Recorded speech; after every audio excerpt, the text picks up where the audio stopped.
Alaikum warahmatullahi wabarakatuh. So this one's going to be a little bit of a long one. It's basically like how I came to Islam and also like a little bit of mention about my other revert and convert brothers and sisters. সত্যিকার অর্থে আমি প্রথমবার ইসলামের প্রতি আগ্রহী হই আমার ২০ বছর বয়সে, যা ছিল আমার জীবনের চূড়ান্ত পর্যায়ের কঠিন সময়। এই সময় আমি হারিয়েছিলাম আমার ভাইকে, যে ছিল আমার থেকে ১ বছরের ছোট, আর আক্ষরিক অর্থেই আমরা ছিলাম বেস্ট ফ্রেন্ড। আর সে মারা গিয়েছিল ব্রেন টিউমারে। তো আমি ছিলাম না খুব একটা ভালো অবস্থায়। আসলে তার মৃত্যু আমাকে জীবন নিয়ে ভাবিয়ে তুলেছিল। আমি খোঁজ করছিলাম জীবনের অর্থ।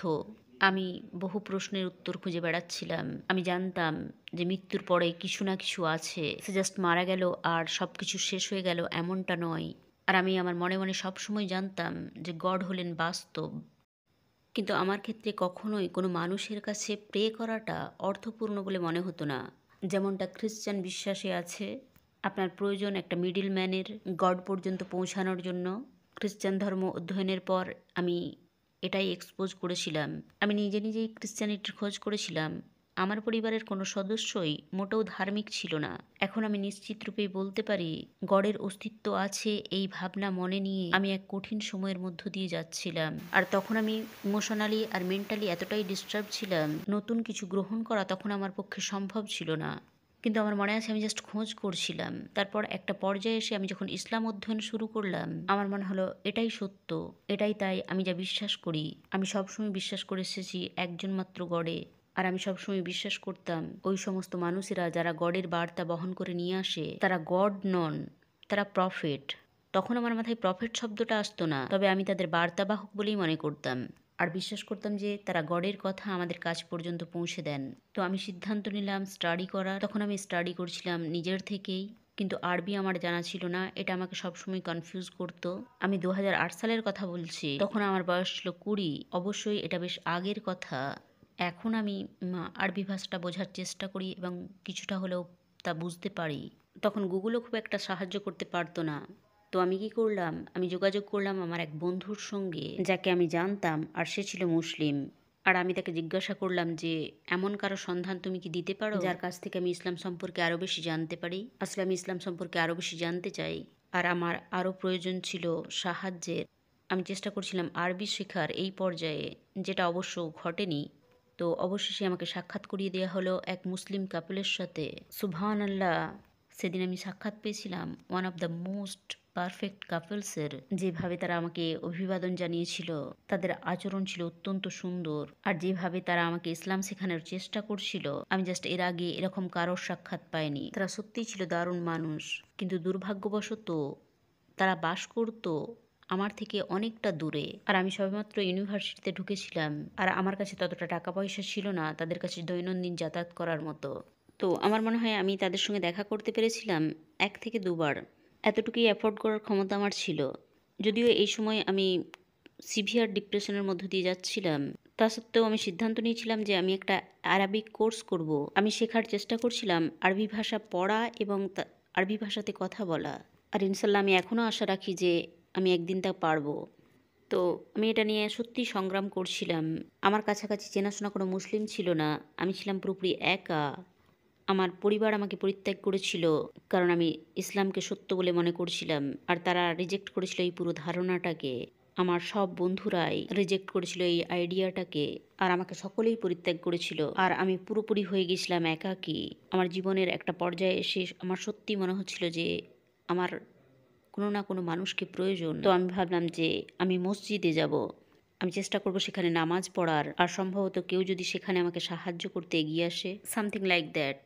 আমি ছিলাম পুরোপুরি বিব্রত, কারণ আমি নিজেই জানতাম না যে আমি কি করছি। আর এক কথায় মানুষেরা আমাকে দেখতো আর চলে যেত। এখন আমি কোনো রিভার্টকে দেখলে অনুভব করতে পারি যে তারা কী অবস্থার মধ্য দিয়ে যাচ্ছে। তাই আমি তৎক্ষণাৎ তাদের কাছে যাই এবং তাদের সঙ্গে কথা বলি, তাদেরকে জিজ্ঞাসা করি তাদের স্টোরি, আর তাদের সাহায্য করার চেষ্টা করি। কিন্তু সেই পর্যায়ে সেখানে কোনো রিভার্স ছিল না। অনেস্টলি আমি একজনকেও জানতাম না ইউকের যে রিভার্ট। এখন বহু রিভার্স আছে এখানে।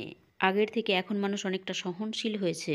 যদিও এখনও মিডিয়া এবং নিউজে মুসলিমদের খারাপই বলা হয়, তা সত্ত্বেও বর্তমানে অবস্থার কিছুটা হলেও পরিবর্তন হয়েছে।